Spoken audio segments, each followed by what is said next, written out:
What happens during a chronic cough?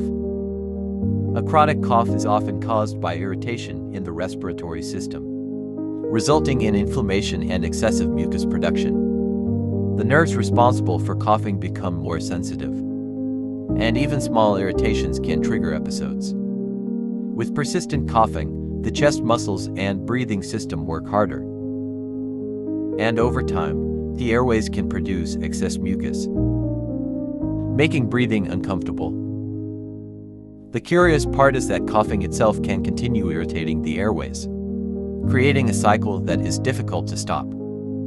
In essence, every cough is a complex reflex involving the lungs, nerves, muscles, and brain.